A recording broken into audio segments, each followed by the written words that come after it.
নমস্কাৰ, শুভ সন্ধিয়া সকলোলৈকে। মৰমৰ ছাত্ৰ ছাত্ৰীসকল আৰু দৰ্শক মণ্ডলী তথা বন্ধু বান্ধৱীসকল, বৰ্তমান জীৱনত গণিতৰ প্ৰয়োজনীয়তা অত্যাধিক। গণিত নহ'লে আমি দৈনন্দিন জীৱনত চলা ফুৰা কৰাৰ পৰা ধৰি বৰ্তমান প্ৰতিযোগিতাসমূহত অৱতীৰ্ণ হ'ব পৰাকৈ নিজকে সাজু কৰিবলৈ গণিতৰ প্ৰয়োজনীয়তা অধিক। সেয়েহে ভাবিছোঁ মোৰ জৰিয়তে বা আমাৰ দ্বাৰা যিসকল ব্যক্তিয়ে গণিতৰ প্ৰতি এটা অনীহাৰ সৃষ্টি হৈছে বা প্ৰাথমিক গণিতৰ পৰা আঁতৰি আহিছে, তেওঁলোকৰ প্ৰতি এটা সহায় কৰিব বিচাৰি নতুনকৈ আৰম্ভ কৰিব বিচাৰিছোঁ প্ৰাথমিক গণিতৰ ধাৰণা। সেই উদ্দেশ্যে শূন্যক আপোনালোকৰ মাজলৈ আগুৱাই যোৱাৰ প্ৰয়াস কৰিছোঁ। শূন্য, ইয়াৰ পৰাই আমাৰ যাত্ৰা আৰম্ভ হ'ব। ইয়াৰ জৰিয়তে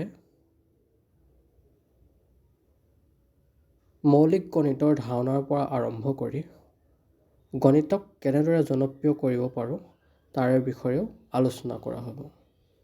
গতিকে প্ৰয়াস মোৰ ফালৰ পৰা কৰা হ'ব, সঁহাৰি আপোনালোকৰ ফালৰ পৰা নিশ্চয় পালে আমি সহযাত্ৰী হৈ আগুৱাই যাব পাৰিম। উদ্দেশ্য এয়াই, গণিত শিকোঁ আহা। মূলতে ক'বলৈ গ'লে আমি জানিব লাগিব গণিত মানেনো কি। গণিত হৈছে আমাৰ জীৱনৰ এক অভিন্ন অংগ। ই আমাৰ বুদ্ধিৰ বিকাশ, একাগ্ৰতা আৰু সঠিক চিন্তা কৰিবলৈ সহায় কৰে। সাধাৰণতে ক'বলৈ গ'লে গণিত হৈছে সংখ্যা, পৰিমাপ, আকাৰ, সময়। এই যে ধৰক আমি পাই থাকোঁ, আজি ৰামে এটা আপেল খালে, মই আজি 1 কিলোমিটাৰ খোজকাঢ়িলোঁ, মই সদায় এঘণ্টাকৈ পঢ়োঁ। এইবোৰ যে এটা, 1 কিলোমিটাৰ, এঘণ্টা, এইবোৰে গণিতৰ একোটা অংশ। এয়াই হৈছে গণিত। এই গণিতৰ এটা গুৰুত্বপূৰ্ণ ভাগ বা চেপ্টাৰ হৈছে সংখ্যা প্ৰণালী। বলক এতিয়া আজিৰ পৰাই আমি আৰম্ভ কৰোঁ সংখ্যা মানেনো কি। আজি শিকোঁ সংখ্যা।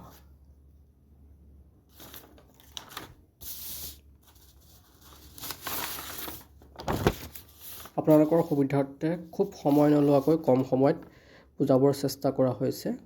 গতিকে ভুল ভ্ৰান্তি ৰৈ গ'লে আপোনালোকে নিশ্চয় শুধৰাই দিব বুলি আশা কৰিলোঁ। প্ৰথমে আহোঁ সংখ্যা মানে কি। সংখ্যা হৈছে আমি দৈনন্দিন জীৱনত গণনা কৰিবলৈ ব্যৱহাৰ কৰা কিছুমান চিহ্ন।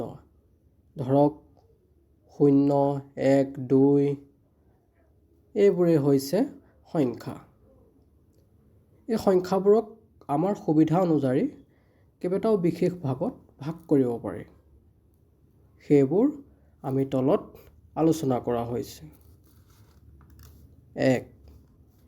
স্বাভাৱিক সংখ্যা।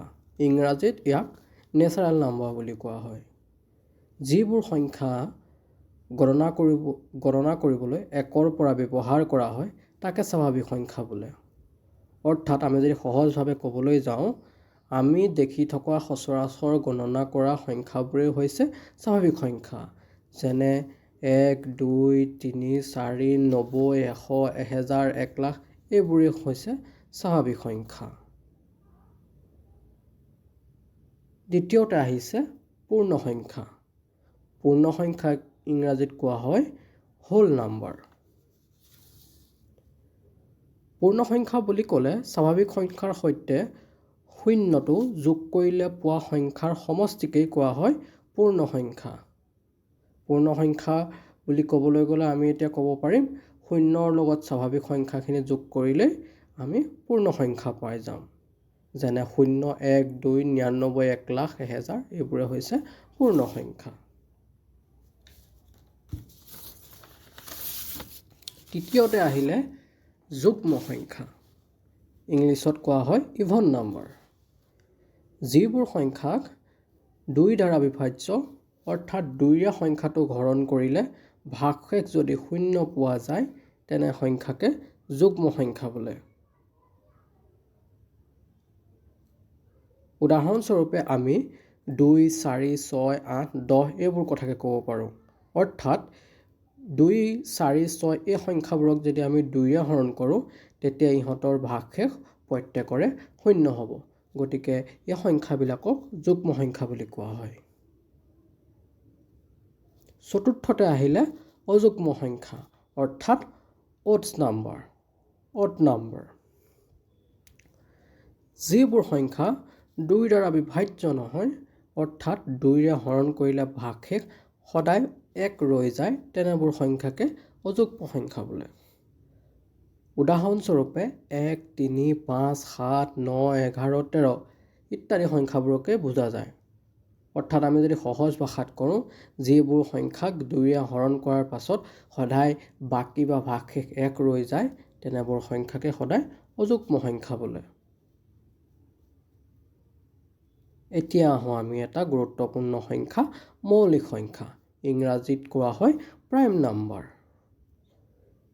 যিবোৰ সংখ্যাক 1 আৰু সংখ্যাটো নিজৰ দ্বাৰাই বিভাজ্য অৰ্থাৎ কিছুমান সংখ্যা আছে সংখ্যাৰ সমষ্টিত যিবোৰ সংখ্যাক আমি অকল 1ৰে হৰণ কৰিব পাৰোঁ আৰু সংখ্যাটো নিজৰ দ্বাৰাহে হৰণ কৰিব পাৰোঁ তেনেবোৰ সংখ্যাক আমি মৌলিক সংখ্যা বুলিব পাৰোঁ। আনহাতে ক'বলৈ গ'লে যিবোৰ সংখ্যা উৎপাদক 1 আৰু সংখ্যাটো নিজেই তেনেবোৰ সংখ্যাক মৌলিক সংখ্যা বুলি কোৱা হয়। সহজ ভাষাত যদি বুজাই দিওঁ ধৰা হ'ল 3টো এটা মৌলিক সংখ্যা, মানে ইয়াৰ অৰ্থ হ'ল যে 3টোক অকল 3 আৰু 1ৰে হৰণ যায় অৰ্থাৎ 3ৰ উৎপাদক হ'ব 1 আৰু 3।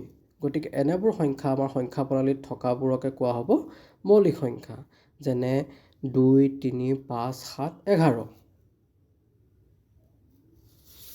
ঠিক তেনেদৰে আৰু এবিধ সংখ্যা হৈছে যৌগিক সংখ্যা। ইয়াক ইংৰাজীত কোৱা হয় কম্পজিট নাম্বাৰ।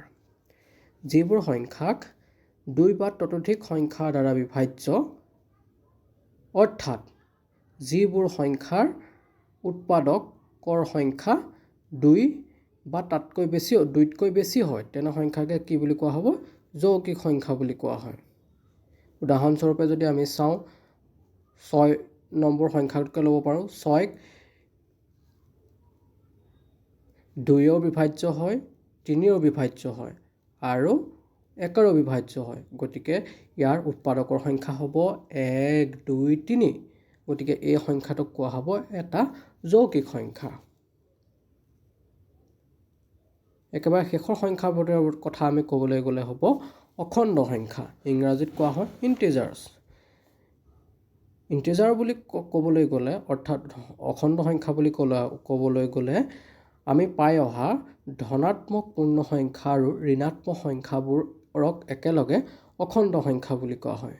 আমি যে প্ৰথমতে পাই অহা পূৰ্ণ সংখ্যাবোৰ আছিলে 0ৰ পৰা আৰম্ভ কৰি হিচাপ কৰিব পৰা সংখ্যাবোৰ আৰু এতিয়া পোৱা ঋণাত্মক সংখ্যা মানে অৰ্থাৎ হ'ল ঋণাত্মক 5, ঋণাত্মক 4, ঋণাত্মক 3ৰ পৰা আদি কৰি ঋণাত্মক 100, ঋণাত্মক 99, ঋণাত্মক 1000 আটাইবোৰ সংখ্যাকে একেলগে কোৱা হয় অখণ্ড সংখ্যা। প্ৰথমতে আমি গণিতক বুজি পাবলৈ হ'লে সত্যহতে ব্যৱহাৰ হোৱা এই সংখ্যাবোৰৰ কথা আমি প্ৰত্যেকে জনা উচিত। তেতিয়াহে আগলৈ আমি গণিতৰ বহলাই আলোচনা কৰিব পাৰিম। ইয়াত যদি আপোনালোকে কিবা নুবুজা ৰৈ গৈছে তেতিয়া কমেণ্ট বক্সত জনাই দিব আৰু আপোনালোকৰ সুবিধা অনুযায়ী আগন্তুক ক্লাছবোৰত কি বিষয় আপোনালোকৰ বাবে এনেদৰে ভিডিঅ' প্ৰস্তুত কৰিলে ভাল হ'বলৈ জনাই দিব। আমি সেই অনুযায়ী আপোনালোকৰ বাবে সময় অনুযায়ী ভিডিঅ'সমূহ দিবলৈ চেষ্টা কৰি থাকিম। শেষত কিবা যদি ভুল ৰৈ গৈছে আপোনালোকে দেখুৱাই দিব। আশা কৰোঁ সকলোৱে ইয়াৰ পৰা কিবা নহয় কিবা এটা উপকাৰ হ'ব। যদি আপোনালোকে ভাল পাইছে ভিডিঅ'টো ছাবস্ক্ৰাইব কৰি দিব আৰু এটা লাইকেৰে আপোনালোকৰ সহায় দিব বুলি আশা কৰিলোঁ। ধন্যবাদ।